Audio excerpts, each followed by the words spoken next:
Welcome to the New Morning Podcast. Dave Matthews with Ted Smith. We're Hello. happy you're here today. Ted, suck it up a little bit, man. Suck it up. I had a big meal last night. You did have a big meal. One of our favorite restaurants. We're not advertising Sperry's Restaurant. No, we would never Cool say Springs, that but if in they want to public. send me, is that legal? Is that legal? I don't know. I don't know if it is. I'll admit to it. Sperry's, man. Rack of lamb. Eli Waterman. Sauteed mushrooms. Alderman. Eli Adelman is our producer. Eli. Eli, How you doing, buddy? Talk to I'm us. good, guys. How you guys doing? Have you I ever don't been to know. Sperry's Restaurant? I've never been to Sperry's. I heard it's good stuff though. Have you It's ever good met stuff. any more unusual guys than us sitting No, coming you here guys talking are- about grief? You guys are a treat. I love it. Okay, well, I bet you've dealt with a lot more normal people. the grief guys. Have you ever felt hopeless? I'm going to give you a title of today's podcast. It's called "No Fixing Allowed." Stop trying to fix. Don't fix anybody. Don't fix your spouse. Anybody out there ever tried to fix somebody that didn't ask you? Chill out. Chill out. Well, no fixing allowed in the grief thing. And what the heck do we mean by that? Look, every human on the planet, if you live long enough, you're going to undergo some kind of loss. The experts say, Ted Smith, that there's like 40 plus major losses. I don't know why the experts landed on 40, because I'm going to tell you something. The people we've dealt with at Spark of Life, thousands of grievers over the years, have come from every kind of conceivable loss you can imagine. Right? You can imagine. Every person on the planet has experienced some kind of loss, many losses, and then all of us have the major loss so far. And it could get worse. Our loss is. And so we're here to give hope and for you to walk away from this podcast with maybe an action step, maybe something that can propel you to have more hope so you don't quit on life. So, Ted Smith, welcome back. And I'm glad to be here, Dave. Yep. Glad to be here. And look, I've got some questions for you, Dave. Okay. You and I made it clear on our first podcast that I am not the expert here. You are. Well, I hate being called the grief expert. You are the grief expert. Yeah, I don't like that. He's lived a life of Methuselah.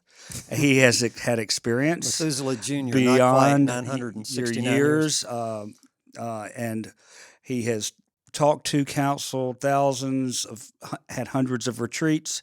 I'm very honored to be here with you and to have you to rely on for all the hard answers, questions and answers. Now, we outlined or briefly discussed your loss that brought you to Spark of Life, a retreat, couple of retreats. We're now working together on this podcast, the loss of Luke, your son, to suicide. And so what, you have a question you want to ask. You could see it in my face, right? I could see it. All right. So Plus, we rehearsed this. yeah, that's right. Now's the time to ask a question. Yeah. Okay, here we go. How many retreats have you done? I mean, just Spark of Life has done 113 3.5-day retreats. 2 have been online. How many people does that mean you've talked to? 1,600 people. These are pretty intimate exercises where you talk to. Oh gosh, yes. It's not like you're just sitting up there talking, right? You're not. No, you're interacting, right? We're really living life with people for 3.5 days, even including the online retreat experience, because we get to know people. Small groups tend to. Most of our retreats have had 14. We average about 14 per retreat, and people can go to sparkoflife.org to find out. But that's not the half of the people we've worked with. Okay, all right. Right. So Phone calls, emails. My wife Debbie is the hero of Spark of Life, and I don't say that just to be nice to her. And as we broadcast this, it's her birthday. As you listen to this, it's past her birthday. Happy birthday, Deb. Thank you. And so anyway, she's the real hero. She answers the phone. She emails people. It's a daily occurrence. Can I play lawyer here? Yeah, you can. I'd like for you to answer my question. Okay. The question is, of all the people you've taken through retreats, and then I have a follow-up question, if you don't mind. What percentage of people are able to find their way or begin to find their way to hope and a more satisfying existence after their grief, and what percentage kind of just for some reason doesn't work. Let's just be honest. Everybody doesn't always respond to the grief in different ways. What percentage would you put it? And just try to be straight as succinct as you Okay. can, because All right. I've got to follow up. Okay. 1,600 people who've come to retreats. The percentage of people we think found hope, more hope than ever, and they really were leaving the retreat with a plan and with more hope because they've told us, is probably 98% of people who've come to retreats. Okay. That we know of. Right. And we do follow up too. Do you hear from any of the we folks hear all after the time. the retreat? Absolutely. We had our first reunion right before COVID hit. We had a reunion cruise because everybody that's come to our retreats wants to get back together. Was it the Delta or the Omicron group? I do not know. I don't care right now. I mean, I care about COVID, of course, Right. but I don't know. But it was before COVID, and we had like 25 people come. And what they told us is, even years later after the retreat, they're living forward. And we keep up with emails and stuff like that. And we have trigger dates. But that sounds like a high percentage. It is. So I don't know what the follow-up question is. Why? The question is the follow-up, and thank you. That was a great answer. Okay. What is that secret sauce, that element that, I mean, specifically that you see, if you can narrow it down? I know you can't really make everything fall into one little itty bitty, but just to start the conversation, what is it that takes people into the beginning phase of finding hope? Well, first of all, the people who come to our retreats have made a decision to do something. They took a step. But okay, so back up just a minute. Okay. What takes them to the point where they make that decision? Excuse me for reaching over here in your space, but I believe every human being wants to live. Okay, that's fair. Okay. They have an inherent desire to better themselves. Okay. People get sick of sucking their thumb. Oh, I can relate to that. Yeah. Right. And if you missed our first podcast, Ted talked about sucking his thumb for a year after his son took his life. Luke was his name. You got tired of wallowing of grief, deep, crappy grief, right? Because it was, sucks. But was that unusual, or was I a unique griever that felt that way, or am I more of the norm? You're the absolute norm. Okay. People get in trouble when they deny they're in grief. They get in trouble when they try to stuff, and it comes out in various ways later that hurts other relationships that they want to keep. It can hurt a marriage. It can hurt other relationships. And so I think the common denominator is that grief sucks, and you don't need fixing. You need help, though. A lot of people need help, and they get help where they can find it. So I don't know the percentage. Because they want it? Yeah, I think this being alone thing is a big deal here. And why do common our retreats, denominator? Yeah. Why do our retreats seem to work? And I hate even brag. I don't want to brag about it. No, we're here to try to figure out how to help. Yeah, how to help. I mean, and I know how I was helped, but that doesn't mean it was everybody. No, but those people who realize they need help, it's kind of like addictions. And I have a counseling degree in addiction counseling. Right. And I don't do a lot of that anymore, but I used to work with addicts all the time. And I know you've struggled with this too with a couple of your boys. And I know that addicts are human beings, right? Mm-hmm.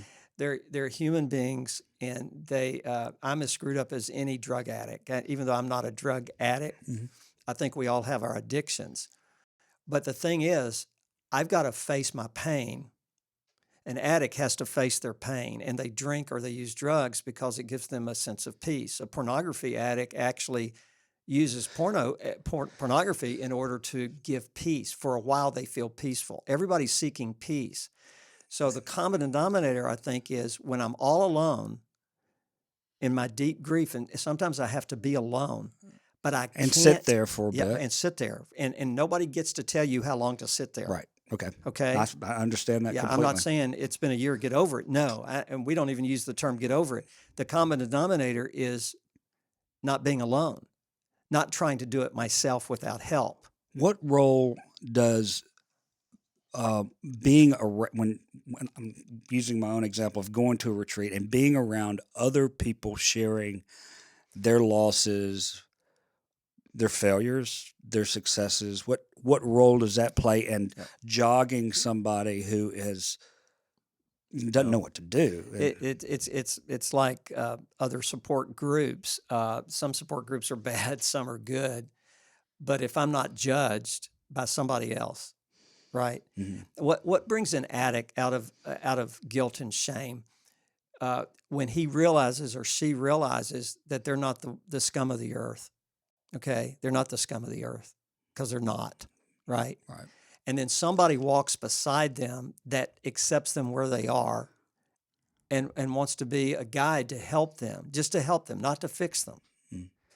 And when I go after something alone, and and let's say I have something in my life that's eating me, and it's a loss from the past, and I never share it with anybody, then what happens is I start to become so self-fulfilling that I'm worthless. If I feel worthless, if I feel something is wrong with me, my God, what is wrong with me? And I'm so defeated. And in deep grief, that's where you were for a while. Mm-hmm. You have to go there, right? Right. But then I had no choice. You had no choice. You had to go there.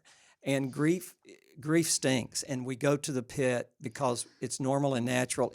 We have to go there, but we can't stay there and be successful. We can't stay there and be productive. If we stay in the pit of grief where it's all totally me and all the focus is on my loss with me, and that's normal, that doesn't mean you're a selfish person. I can destroy other relationships in life. And I would call that existing forward. We want to live forward, not exist forward. So what's the common denominator? I'm getting back to it. It's finding help through another live human being who's not going to condemn me, judge me, or even try to fix me. What's the form of that help? Is it just hearing what they say, Yep. knowing what they've been through? Obviously, I would say that just hearing some of your anecdotal stories about what's happened helped me.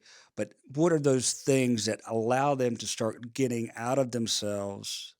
Let me illustrate that with an Okay. example, and I have hundreds of stories. Okay. So don't let me do all 100 stories today. But I'll stop you. I'm in lawyer mode. yeah, okay. So we have a retreat in Colorado, beautiful ranch. You went there. Yep. A fabulous place that the owner gives to us to use 3 times a year. Right? What a generous guy. Yep. Okay. So first of all, they have this beautiful place to go to. So we're at this retreat. There's 16 people there. 4 come from one family. There's a son and his fiance. His brother had taken his life by suicide. The fiance is there to support her fiance, because it was her future brother-in-law, and she loved this guy. The mom of the son who took his life was there, and the father was there. So on Thursday night at the retreat, we share stories very briefly. We don't, because we want this to be a positive experience, but people need to share their pain. So, And I don't think you require the people to share, though. no, not at all. Right. It's totally up to them. Totally, yeah, because we're not chasing a rabbit, but it's everybody owns their own recovery. I can't recover for Ted Smith, but I want to empower you and encourage you and give you tools to use so that you can be in charge of your recovery at your pace, not anybody else's. Don't let anybody else tell you how to do it and when to do it. Right. But we all need help. All right, so they're at this retreat and they share their story, like they only get a minute or two to share at that point. And so the wife shares before her husband, and she says, I cannot continue living like I'm living. It's been 2 years since their son took his life. And she says, I've been in the pit of grief. I've been completely useless for anybody else. I can't live like this. That was Ted Smith, same thing you described. Got it. Right. She basically sucked her thumb for a year or 2. Mhm. She says, I'm here to find hope. I've got to have hope, and I hope to get tools to use. All right, fine. He says this. First time anybody said this, first night. He looks at me across the room. We have 16, 18 people in the room. He looks at me and points a finger at me. And he says, I'm here because I love my wife. I don't want to be here. I don't care what you say or do or what exercises we do during this 3.5 days. I am destined to live the rest of my life the way I'm living right now. In other words, i.e., I'm going to be sad. I'm going to be unproductive. I have no reason to get up in the morning. What he's really saying is, I am destined to exist forward with no joy or happiness or purpose in life. And he said, nothing you do will change that. I said, thank you for being so honest. That is raw honesty. I love it. I love honesty. So different people express their situation in different ways because they Absolutely. have different personalities or different experiences. That's such a complex question. Of course, it's an accumulation of life experiences and previous hurts. Environmental experience. I'm personality and all I'm that. not any Dr. Phil at all. Well, but I'm just trying to wonder. I just asked wondering. We're getting to the key to the answer. As far as what changes people from hopeless to hopeful. It's that inner desire to not just exist, but to live. This man, and let's call him Bob, it's not his real name, and we're now real close friends, but Bob said, basically, I feel hopeless and helpless, because he did. That's a legitimate feeling. Nobody condemned him. Nobody condemned him at that retreat. All feelings are accepted. And so what happened during the weekend, by Saturday night at dinner, we're having a party. Our retreats, we laugh a lot, right? Oh, you remember laughing at my jokes? I don't remember laughing at your jokes. Okay, well, funny. I but laughed it was at my some other jokes. people that shared. No, I'm just kidding. It was 3 people have laughed at my jokes out of 1,600. All right, 3 people. And Debbie's one of them, and I'm the other. Okay. Now, so you know what happened Saturday? We've gone through 2 days of exercises, of being together, sharing, small groups, all that stuff, what happens, meals together. So we're cooking out this beautiful spring night in Colorado. He comes up to me and stands right by me. We had 2 or 3 people in a hot tub there. We had a hot tub. Right. And our chef was our son-in-law, and he's grilling lamb chops, lamb. I mean, it was a great night. Bob comes up to me, and he stands next to me, just me and him. And we're watching everybody laughing, and he goes, David, I don't want you to think this weekend has been wasted. I now have hope. Okay? What happened? That's what I was going to ask. What happened? Well, I'm telling you what happened. He was accepted with all his crap. Nobody tried to talk him out of what he was feeling. He was acknowledged as a human being, that nothing was wrong with him. He felt something was wrong with him. He felt like, what's wrong with me that other people have had similar losses and seem to be doing much better, and I'm not. And so he kind of a self-fulfilled prophecy. I cannot get better because of the way I feel. But when people started to accept him, and they did, right? And then he started hearing other stories, right? What was the natural instinct that happened? He was in another group with one other guy. Mm-hmm. And the other guy shares his story, and we have exercises. Right. And then Bob listened to that story. How do you think Bob felt when this other guy is sharing his loss and his struggles? What did Bob naturally do? Probably empathize somewhere. He empathized. He realized he wasn't the only guy on the planet that felt hopeless. He got outside of his own head for just a minute. He got outside of his own head, and everything wasn't focused on what he's lost, which is natural and normal for a while, right?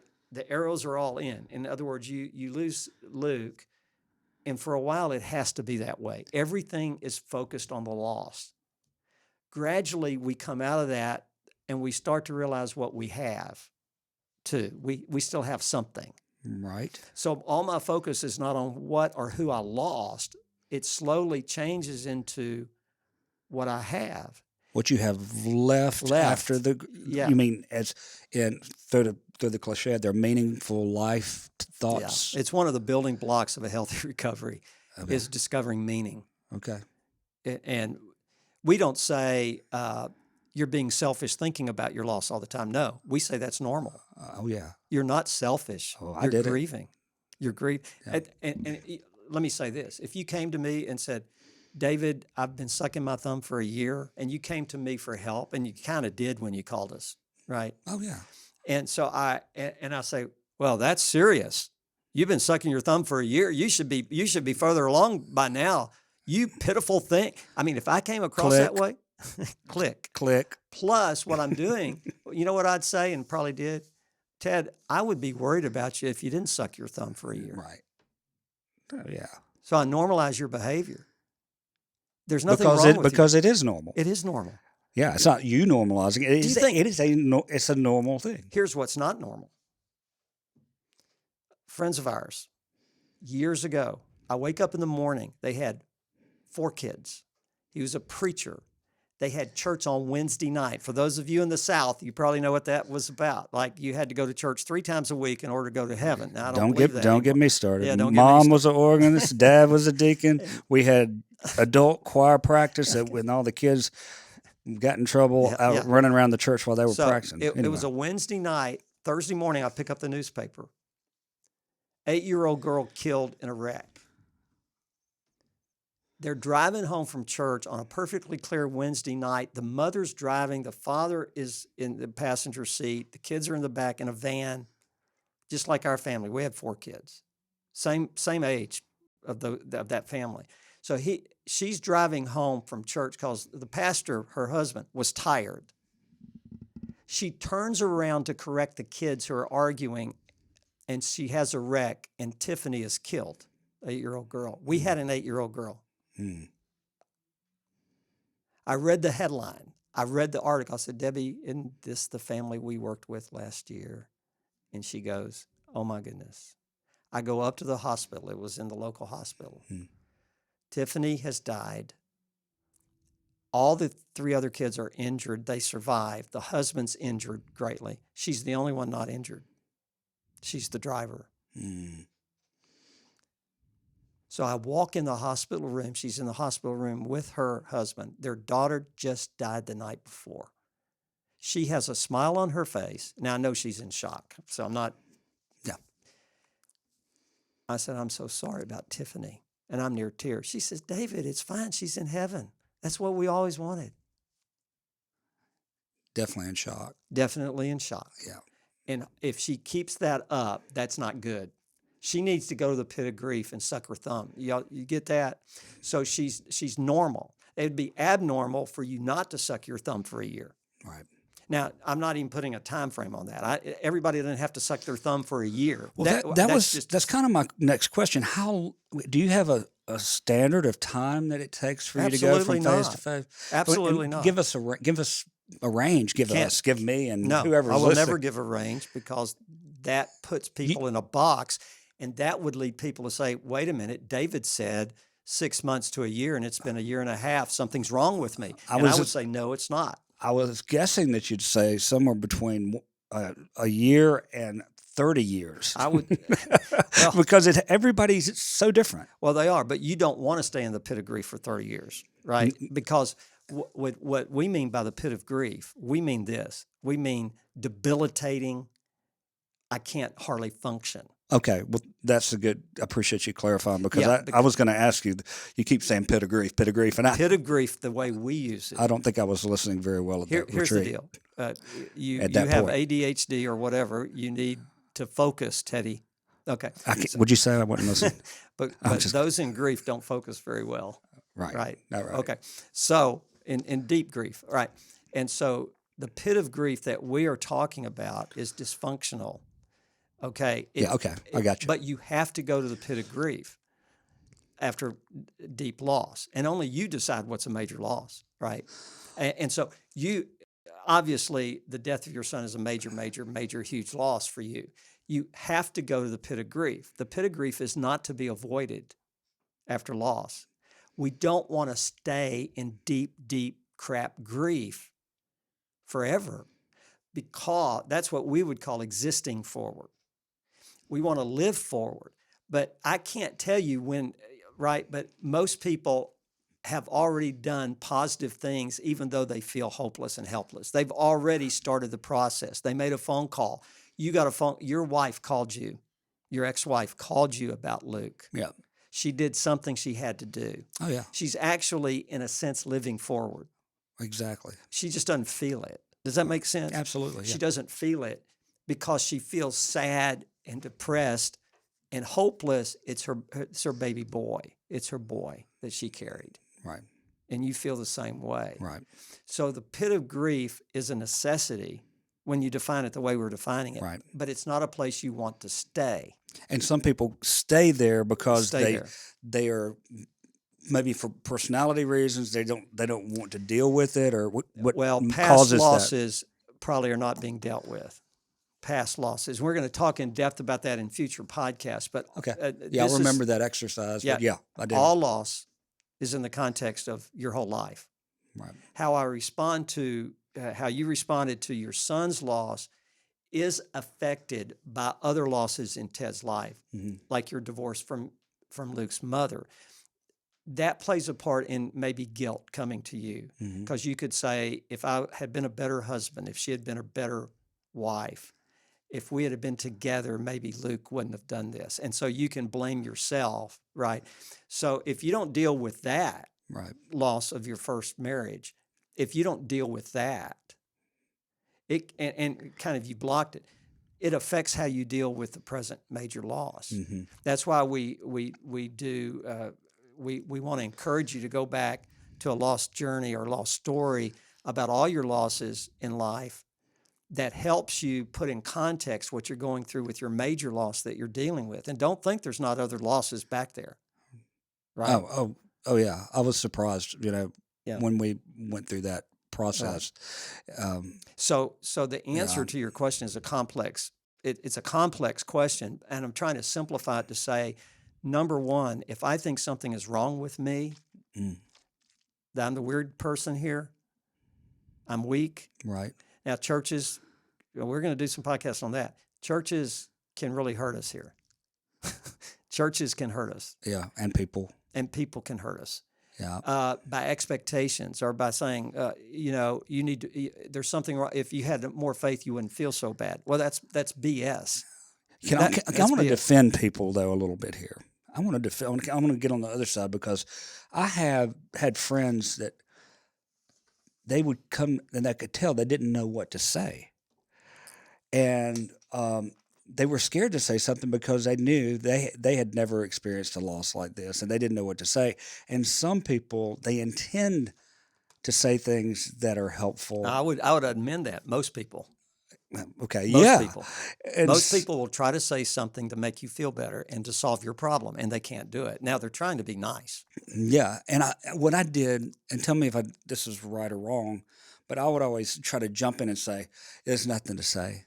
I understand you want to say something, but almost like No, I think that's good that you said that. just jump in, and it made me feel better because it was this kind of this awkward moment." Yeah. Um, You're basically setting boundaries for yourself. That's very positive, in my opinion, when you would say, "Hey, I know there's nothing to say." but I didn't want them to feel bad either. Right. All right. Yeah. So you're actually, even at that time, in a healthy recovery, even though you feel like crap. Okay. Yeah, and I don't know if I did that the whole time, but Yeah. I remember that was where I ended up. Most people in deep grief, and we've all been there. I've been there. You've been there. When somebody tries to fix me by saying at least they're in a better place, or at least they're not suffering, or something like that, Yeah. or God won't give you more than you can handle. We're going to have a podcast on all the crap people say like that. Mhm. You got to watch your language. Yeah, well, Dave. I mean, crap is an accepted Christian. Okay, I just word. want to say that Yeah. we're G-rated here. Yeah, yeah. Well, no, we're dealing with some really heavy stuff. when I think something's wrong with me anyway, Right. because if I was stronger, I shouldn't feel this way, which is ridiculous. I mean, when you step back, when you're not in deep grief, you know, in other words, we've got to normalize grief in such a way that people do not sabotage their own recovery. Mm. And they sabotage it not trying to. But see, what happens is other people come along and say something, well, here's a verse I want you to read. And we think we're being helpful.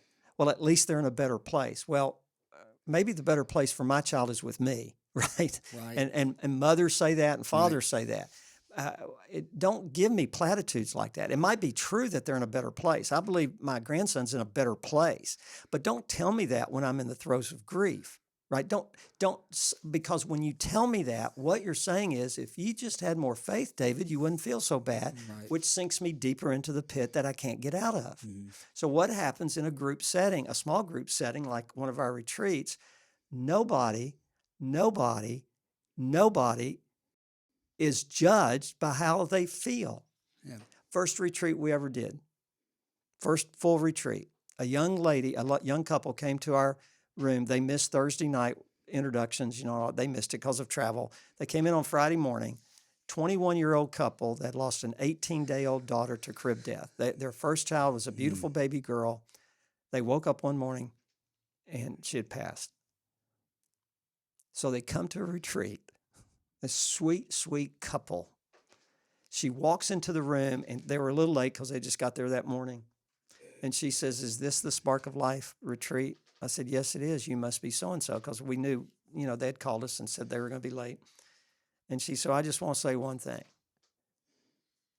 If this is a blankety blank religious retreat, I'm out of here because I hate God."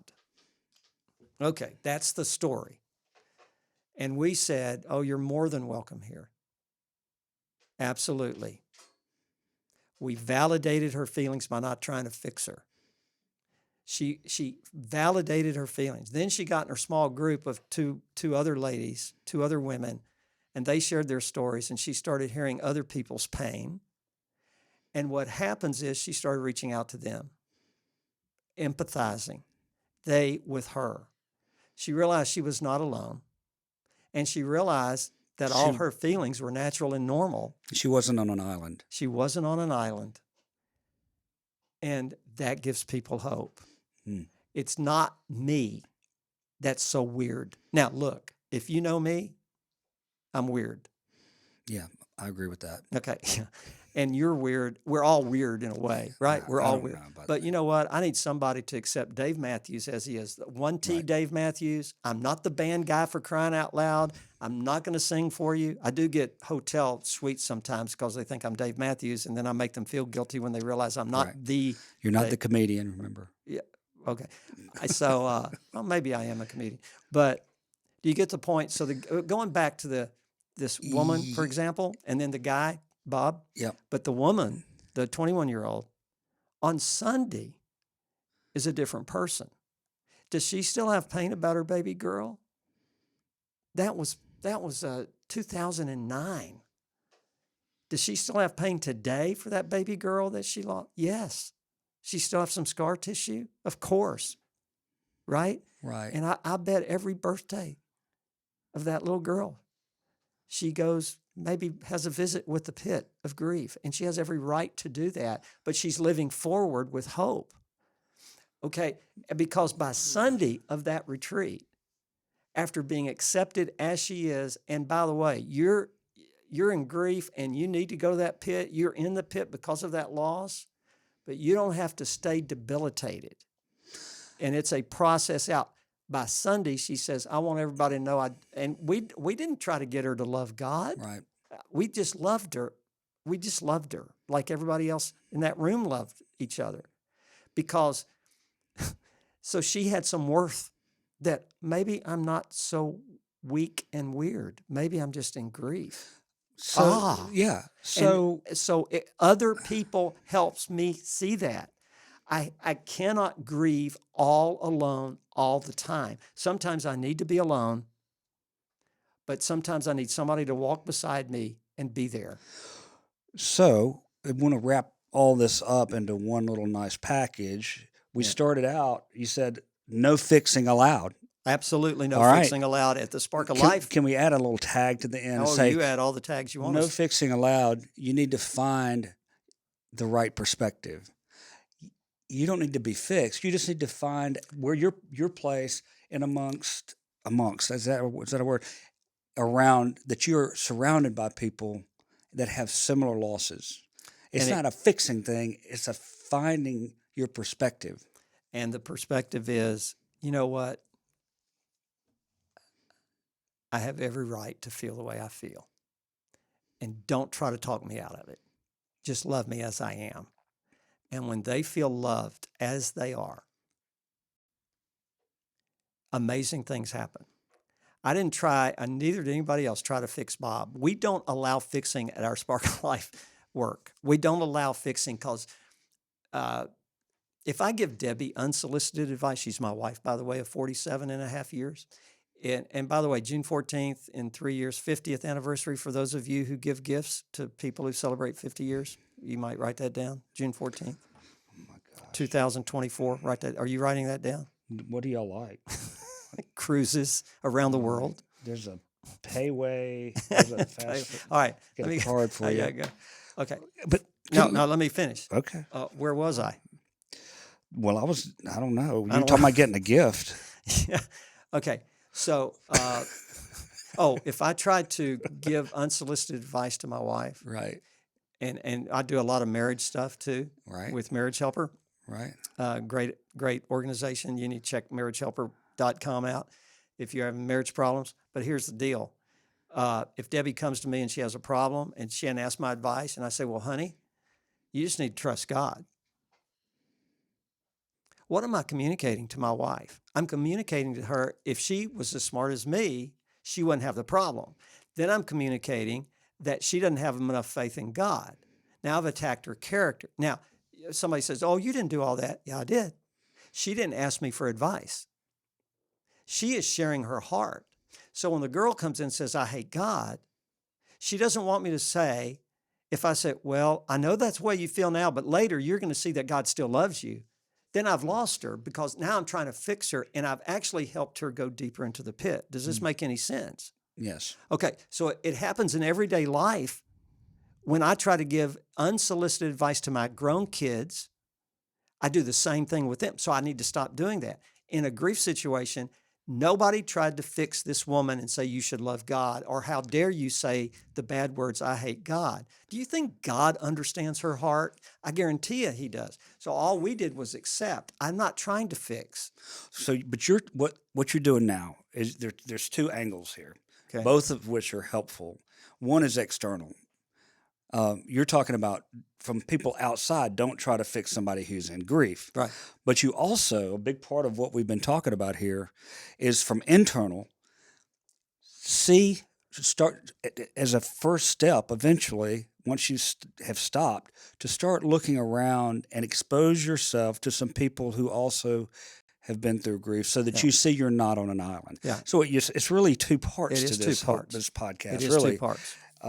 It's external, how you deal with people who are grieving, and also if you're a griever, how to start getting out of your head, and it doesn't have to be immediately, but to expose yourself to something like the retreats, or something or like grief coaching, or something like that. And I empathize 100% with anybody out there who's had a loss that is saying they're shooting their middle finger, their bird, at their computer right now. Yeah. Okay. Well, they're probably not listening, but if they are listening, they turned it off. Yeah, they're gone. You have every right to shoot the finger at me, Right? and you have every right to feel the way you feel. But write it down, write the number down, and get ready. Look, when you have one glimmer, to get around some people that understand. Yeah, and as far as we're concerned, you can go to sparkoflife.org and talk to a real live human being through coaching as soon as probably tonight or tomorrow. Right. We have coaches that have been through the ringer. They've been where you've been, different losses, because there's tons of losses out there that people go to the pit over, and you have every right to. But for those of you who have loved ones that are going through, stop trying to fix them. I know your heart's right. You want to help, but you help them. And I'll just say this: the old Jewish practice of sitting Shiva is one of the greatest grief lessons to learn. And sitting Shiva is sitting with people, of being with them without saying a word. If they talk, you talk. If they don't talk, you don't talk. You do not have to say anything. If you're about to go to a funeral home of a loved one that's died, or somebody who's lost a loved one, and you're waiting in line, some states do it different, right? But you're waiting in line and they're standing by the casket. I've been there 100 times, 1,000 times, as in my job for 40 years as a pastor/minister or whatever. And almost 95% of the people try to say something that makes the person feel better. Stop it. You don't have to say anything. The most you should say is, I love you, or I'm so sorry. But really, I love you, and giving them a hug and never even saying anything else is enough. You're there. Right. And it takes the pressure off. So at a Spark retreat, when people share their stories, especially Thursday night, and it lasts about an hour because we limit people to 2 minutes, so we're not there for 3.5 days. But they have ample opportunity later in smaller groups to share their story. But we hear the most horrific stories, and we feel hopeless. Right. But I keep remembering, I don't have to fix them. I have to be here for them. Yeah. So being there, that's the power of group. So Bob on Sunday, the guy I originally started this podcast with, who said, I don't care what you say or do, I will never be hopeful again, I will never be happy again, is smiling.